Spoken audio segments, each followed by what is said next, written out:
చెప్పే మాయ మంత్రం కథ కదే చంటోళ్లను భయపెట్టే భూచోడి కథ కదే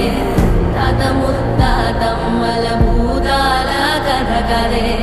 విక్రమాదిత్యుడు చెప్పిన వేదాళుడి కథ కదే దీపము నుండి దెయ్యం వచ్చే అల్లావుద్దీన్ కథ కదే ఇది ముడత చర్మం ముసలి చెప్పే కథ లాంటి నిజమేలే